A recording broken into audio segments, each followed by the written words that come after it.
Good morning, students. I hope you are well at your side. Today we will continue our chapter number 2, Socialism in Europe and Russian Revolution.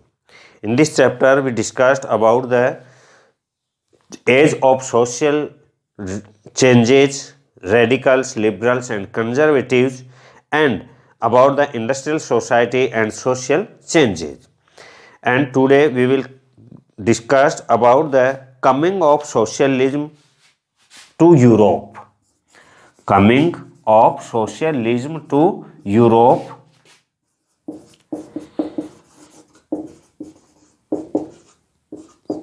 कि Europe में ये socialism जो है वो कैसे आया, उसका कैसे आया वो। तो socialism is an idea attracted alteration attention in Europe by mid 19th century. Mid 19th century से ये आइडिया जो है वो अटेंशन में आया and it opposed private property and supported collective social interest. Private property का इन्होंने अपोज किया और कलेक्टिव सोशल इंटरेस्ट से इनको सपोर्ट किया। They had different vision of future. जो लिबरल्स थे, कंजर्वेटिव थे और रेडिकल्स थे, उनमें लिबरल्स और रेडिकल्स दोनों के डिफरेंट आइडियाज जो थे, विजन्स ऑफ फ्यूचर थे। Some believed in the setting up of cooperatives through individual initiative. Individual initiative के थ्रू कुछ तो ये चाहते थे कि कोऑपरेटिव जो हैं वो सेटअप हों, and while others wanted government to encourage cooperative to replace capitalist. This gave birth to the idea of communist society.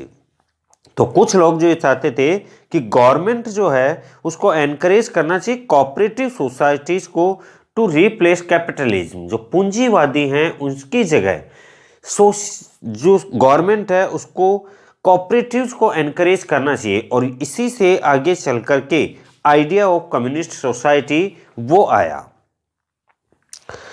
उसके बाद कार्ल मार्क्स 1818 टू 1882 और फ्रेडरिक एंजेल्स ने इस दिशा में कई लॉजिक पेश किए, कई ओपिनियन दिए। मार्क्स का विचार था कि इंडस्ट्रियल सोसाइटी जो है वो कैपिटलिस्ट सोसाइटी है। इंडस्ट्रियल सोसाइटी कैपिटलिस्ट सोसाइटी है और इन इंडस्ट्रीज में लगी जो कैपिटल है, मनी है, वह इन कैपिटलिज्म का जो स्वामित्व है और इन्हीं का जो प्रॉफिट होता है वो मजदूरों की, जो वर्कर्स हैं, उन वर्कर्स के हार्ड वर्क से ही निकलता है। तो कार्ल मार्क्स और फ्रेडरिक एंजेल्स जो थे, इनका मानना था कि जो वर्कर्स फैक्ट्रीज में काम करते हैं, इंडस्ट्रीज में काम करते हैं, उस लेबर का जो हार्ड वर्क है, जो पसीना है, उसी की कमाई वो कैपिटलिस्ट का प्रॉफिट है। और मार्क्स का कंक्लूजन यह था कि जब तक इंडिविजुअल कैपिटलिस्ट इसी तरह प्रॉफिट अर्न करते रहेंगे तब तक मजदूरों की जो स्थिति है, वर्कर्स की जो सिचुएशन है, पोजीशन है, उसमें लाइफ स्टाइल है, उसमें कोई चेंजेस नहीं हो सकता। और अपनी इसी स्थिति में सुधार लाने के लिए वर्कर्स को कैपिटलिज्म व प्राइवेट प्रॉपर्टी पर बेस्ड जो रूल है उस रूल को उखाड़ फेंकना होगा।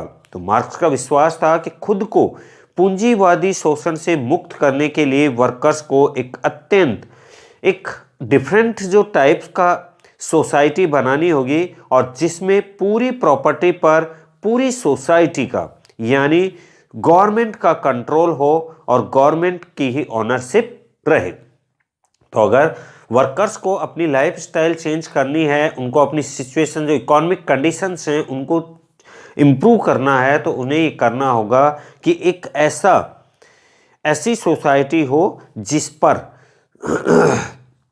किसी इंडिविजुअल का कोई ओनरशिप ना हो और गवर्नमेंट की ही ओनरशिप हो, ऐसी ही फैक्ट्रीज हों।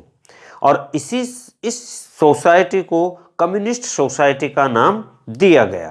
तो मार्क्स को ये ट्रस्ट था कि कैपिटलिस्ट के साथ होने वाले इस स्ट्रगल में जो विक्ट्री है लास्ट में वर्कर्स की होगी, और उन्हीं की राय में कम्युनिस्ट सोसाइटी ही जो फ्यूचर की सोसाइटी होगी। तो उसके उसके बाद अगला टॉपिक जो है support of socialism.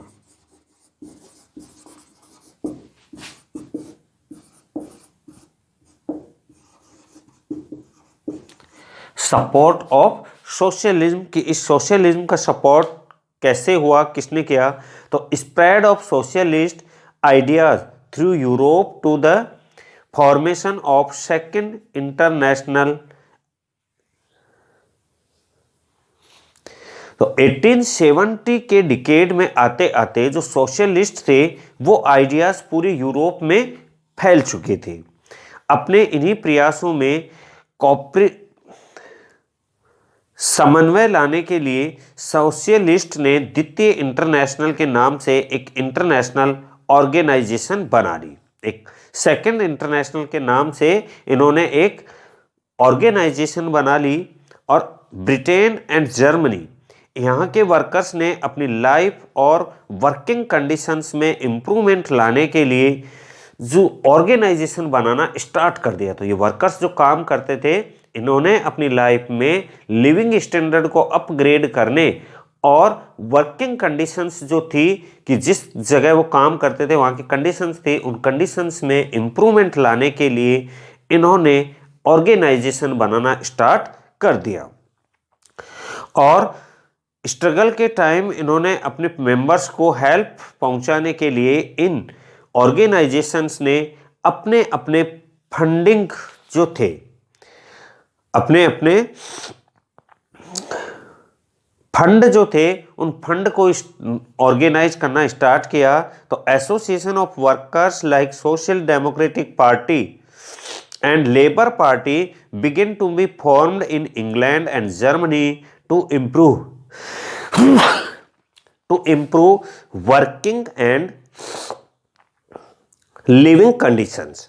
Funds to begin to be raised to help member workers in difficult times and demands for reducing working hours and right to vote. तो इनकी डिमांड क्या थी कि रिड्यूसिंग वर्किंग आवर, जो working hour fix नहीं थे उन working hours को कम करना, and right to vote.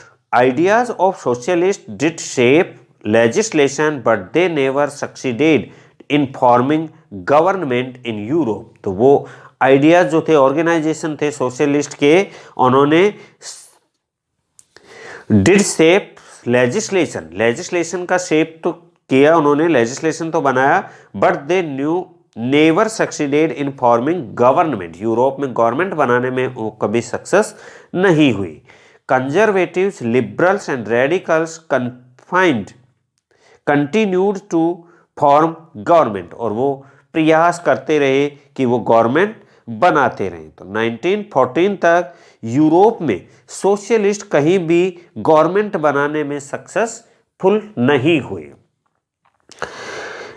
And parliament जो गवर्नमेंट थी, पॉलिटिक्स थी, पार्लियामेंट, उसमें उनके जो रिप्रेजेंटेटिव थे वो बड़ी संख्या में जीतते रहे और उन्होंने कानून बनाने में अपनी अहम भूमिका निभाई। तो लॉ फॉर्मेशन में तो अहम भूमिका निभाई, मगर इन गवर्नमेंट्स में इन कंजर्वेटिव, रेडिकल्स और लिबरल्स का ही जो दबदबा रहा, इनका ही बोलबाला रहा।